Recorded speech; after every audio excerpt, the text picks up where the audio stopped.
Thank you so much for tuning in, everyone. Today is the Plastic-Free Beauty Day 2020. And we at Ocean Now would like to also take this opportunity to reflect on beauty, cosmetics, where we stand in our society. And we're excited to start our first talk today with a special guest, with our coalition partner, actually, called Beat the Microbead or Plastic Soup Foundation. We have on board Madhuri Prabhakar. Is that announced correctly? Yes? Okay, perfect. Madhuri is a project lead at the Plastic Soup Foundation and Beat the Microbead from Amsterdam. And in the next 20 minutes, we would like to have a little chat about where we're at, reflect on the topic of microplastics together, because Beat the Microbead and the Plastic Soup Foundation have been quite a partner of ours for a while, I think for a year or so, yeah. And we're really happy about this. So we will focus on the international level to start with. So very warm welcome, Madhuri. Really nice to see you here in the virtual space. Thank you for doing this today. Yeah. You are a campaigner for the Plastic Soup Foundation and specifically for Beat the Microbead. And can you explain for anyone who does not know Beat the Microbead? I think the name is quite known by now, but anyone who does not know what this is about, what kind of campaign is it? Okay, so Beat the Microbead is a campaign that we started already back in 2012. So that's 8 years ago.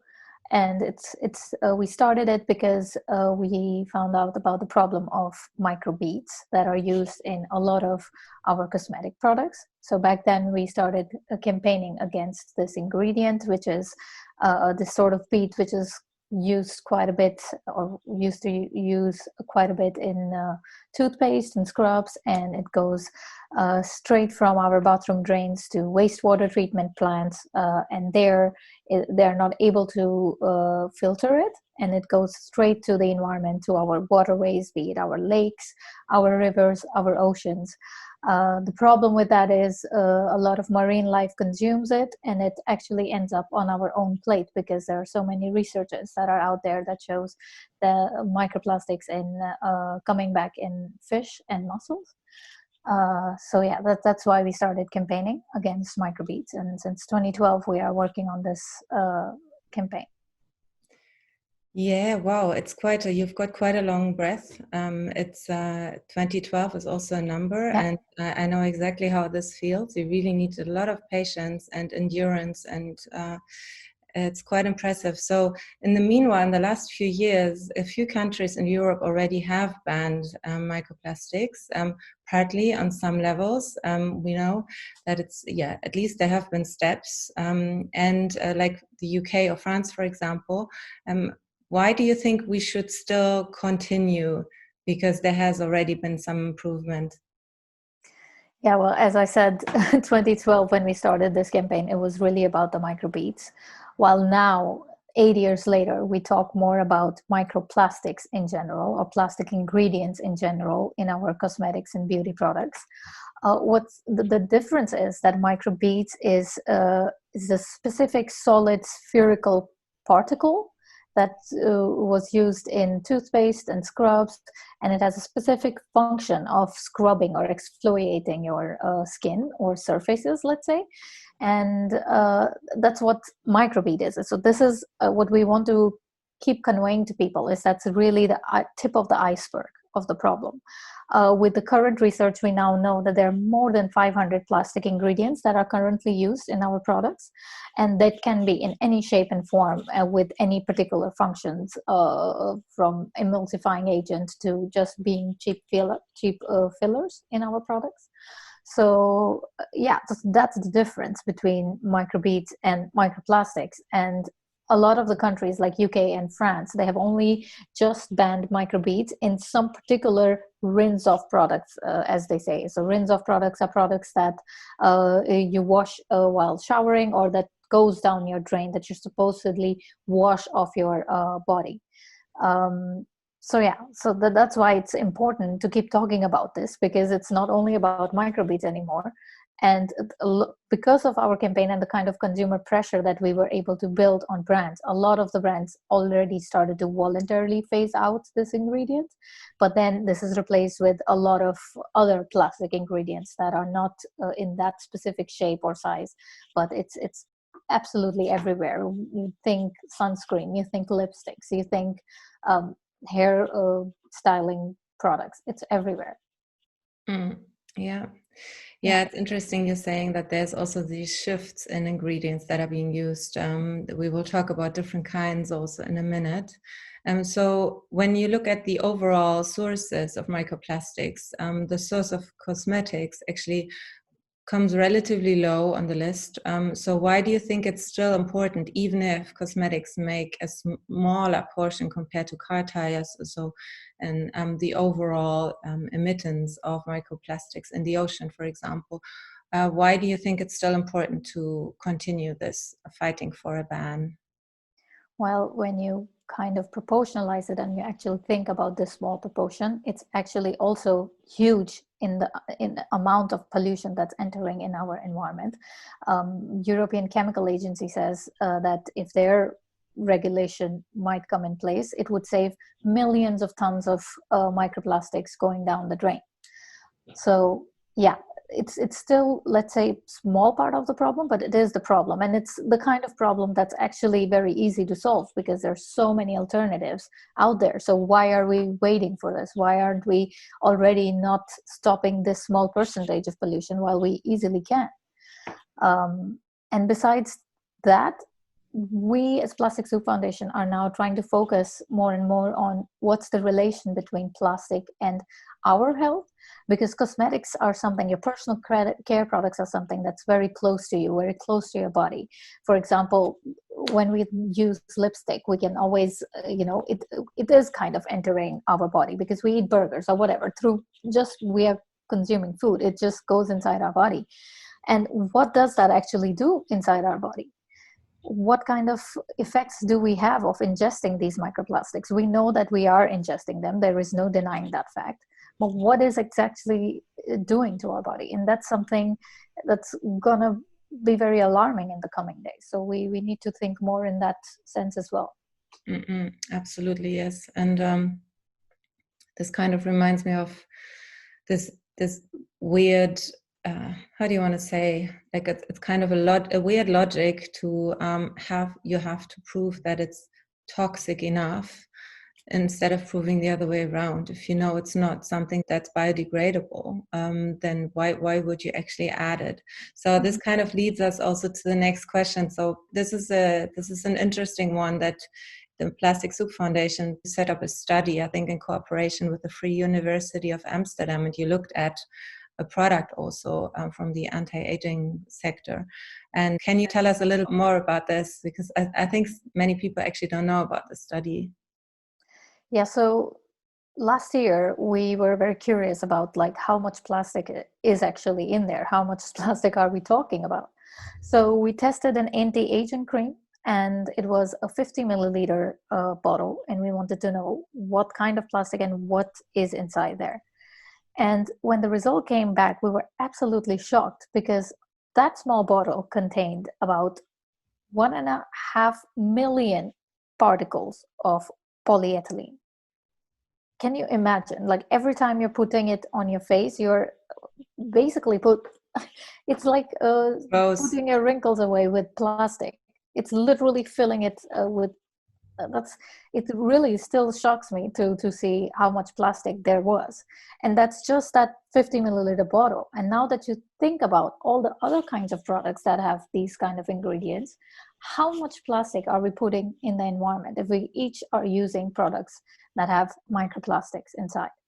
And another thing that was very pressing of this study that we did, that the particles that were in there, the polyethylene particles, they varied between 1.6 to 103 millimeter, if I'm saying it correct, or nanometer. And some of these particles are smaller than the average diameter of a human hair, just to put that in perspective. So this is really really small particles that we're talking about. And there are studies that have gone through on this topic, which says that the smaller the particle of the plastic, easier it gets for it to enter deeper in our body.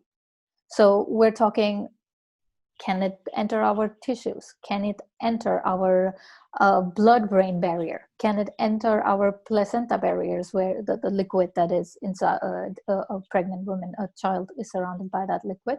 So yeah, this is very concerning. There's so many questions that come up to mind when you think about it, and how this might be reacting in our body.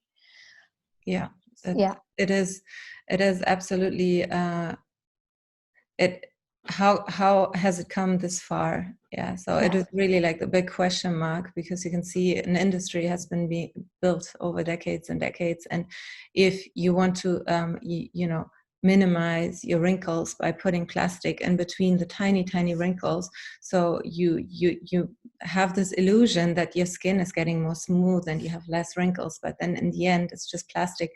I mean, like, yes, it is it feels so ironic, or like, I mean, ironic is a mild expression for what it is. It's just unbelievable that the idea of beauty is associated with something that is not beautiful whatsoever. It's the opposite.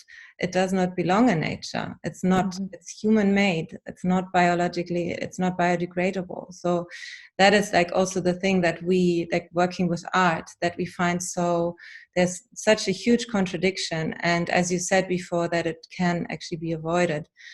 That there's so many brands out there that already like work without microplastics. Yeah, so you just mentioned we're already on the level of soluble polymers. It's quite a wide field, right? Because there's been coming up more and more information on soluble polymers. So what actually are soluble polymers? well, as far as I know, soluble polymers are just polymers that are soluble in water, if I'm saying that right. Please correct me if I'm wrong on this. I think the conditions, from what I know, they kind of can vary, but the solubility, or however you call it, it really depends on the external factors. And solubility, again, doesn't mean biodegradable, right? Exactly, yeah. That's the thing. And as Plastic Soup Foundation, as Be the Microbead campaign, we like to focus on, we don't care if it's soluble or not soluble, or liquid or gas or wax or whatever. A plastic is a plastic. And we want to know if this is persistent in the environment, if it's toxic in the environment, or is it bioaccumulating in the environment. And we just want to make sure that whatever ingredients that we are using are not harmful for the environment. So if a substance is crossing that boundary and is being tested on all of these fronts and being okay, then we're okay with it. It's about how much, biodegradability again. Is it biodegradable in the environment? And not just in one compartment, in all environmental compartments. Is it biodegradable? And if the answer is yes, then it's fine. But as long as these criteria are not met for us, it's not okay. And if the tests on these criteria are not done, no information is not okay for us. We need answers to substances that we put in our products. And that's not only limited to beauty, but in any sector, I would say so. Yeah, absolutely. And on this note, you created a license, or like you can call it license, to look for the zero certification, more like, just like you have anti-cruelty certification, no animal testing certification. It's similar on that regards, but it's called Zero Plastic Inside certification. And we certify brands who do not use microplastic or plastic ingredients in their products. Till now, we already have over 75 brands that we have certified from all over the world.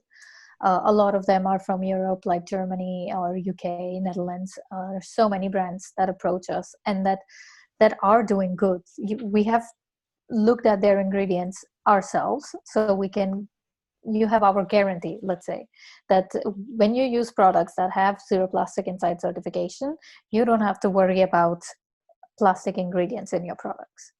So as Be the Microbead campaign, we want to share and spread awareness around this topic, but we just don't believe in just putting the problem out there. We want to give people tool or some kind of action that they can do to participate in this problem that they care about, and do something about it, and support businesses that do not use such ingredients.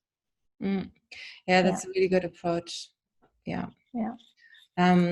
So looking at the bigger picture again, so over the years, when we look at how long Beat the Microbead has been like really campaigning on this topic, how long in Germany, like we have been campaigning on this only for 2 years because we're a young NGO, but there's been so many different organizations working on this topic.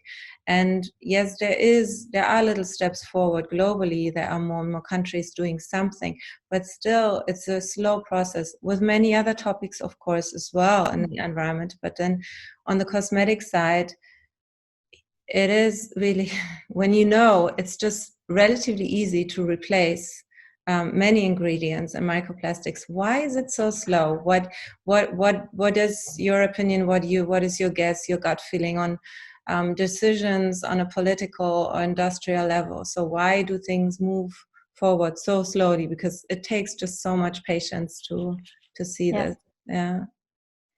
When we started, things were slow for sure. It took us 3 to 4 years of campaigning to even have microbeads as a topic on the political table. But in general, I believe that the awareness around plastic pollution has increased a lot in past 8 years. And although it was slower back then, now things are moving faster comparatively. But as I say, the awareness is just growing, and people are becoming more and more aware and demanding change. And people are aware that plastic pollution is a problem. So they're very actively demanding producers to change their ways. There are so many big companies now that are moving in that direction, because that's the only way to go, because we cannot continue like this. And policy-wise, things are happening for sure on European level. There is European Chemical Agency has been appointed by European Union to look into this matter, as they call intentionally added microplastics in all kinds of products, like not only beauty products and cosmetics, but also detergents and fertilizers and those kind of products. So they are looking into it, and they are hopefully next year we might look at a proper policy on this. So yeah, things have been moving a little bit faster now. And economically, I think it's really an issue of demand and supply. The case of microbeads is very exemplary, because at that point people were out there and very vocal about why they don't want this ingredient, and they were questioning the producers, and that resulted in a voluntary action by the industry phasing that ingredient out, because people just didn't want it, because there was no demand for this kind of products that use these kind of microbeads. So it's the same logic. If people are choosing more greener lifestyle, let's say, or choosing not to use products that are have synthetic these kind of microplastics in there, then the companies would stop selling them. Yeah, very much hope that things are moving into the right direction faster, for sure. And I very much also hope that consumers are willing to pay maybe 1 cent more for a like a slightly more expensive, but only slightly more expensive product that does not contain plastic, because plastic, as a matter of fact, is the cheapest product, ingredient, source, resource I have come across many times. I'm not an expert comparing, product to product and ingredients, etc. But it's just, as a matter of fact, I mean, it's just so cheap. And if it has some sort of effects on your skin, and it can be sold as an anti-aging agent, whatever, of course people are on it. So yes, I very much hope that this consciousness grows on both sides, and that we can contribute together And we'll have like many more projects, I'm sure, together that we can realize on an international level to push policy forward. So we would do our part in addition to this on the national level, as we're already doing now. And yeah, I'm looking forward to that we can like join forces, like we can move things forward quickly. Lastly, last question. So anyone who's out there who's listening and might be wondering, what can I do as a consumer? Like what would you suggest? What can everyone do in their daily life? Well, there are many things, but if you want to be a person who wants to actively take part in this conversation, I would suggest to sign petitions and just do your part in that sense, to just contribute your voice towards showing that you do not want plastic in your cosmetics. You at Germany level run a petition. We run a petition on EU level, both against microplastic ingredients in cosmetics, so people can sign those. What you can do at home is we also have an app as part of our campaign called Beat the Microbead app. With this app, you can scan products that you have at your home. All you have to do is just scan ingredients with the app, and then the app will immediately tell you what kinds of ingredients are in there and if they are good or bad. And then at least you have an awareness of the products that you're using. And of course, then we suggest to choose brands that are microplastic free. What else can you do? You can to just make this fun. You can just try to make your own deodorants or toothpaste. I have tried to make my own deodorant. Didn't end up very well. I think I need to rework the recipe, but yeah, that's something people can do to yeah, it's a good point. I also did some DIY. Some DIY cosmetics are easier than others. Definitely. If you started with the easiest one, or there's some really easy ones, and then you can kind of slowly improve. Thank you for those tips. I mean, I can just confirm that the app is great. The new version particularly is just like so fast, and it's amazing that you can use it globally. It's an amazing thing. Cool. Madhuri, so nice to chat. Thank you so much for your time. So really looking forward to our action in the next coming weeks. Today we're kind of making a start, and looking forward to this. And maybe we meet in person one day also. Very good. But it's nice to see you here again online. Really cool. Thank you for doing this, and I think this is so important to keep having these conversations and just to touch base of what's happening right now and what needs to be done. And thank you for all your work. I know you're doing great work in Germany, and the kind of awareness that you're raising around this topic, it's really needed. Thank you. Thanks so much.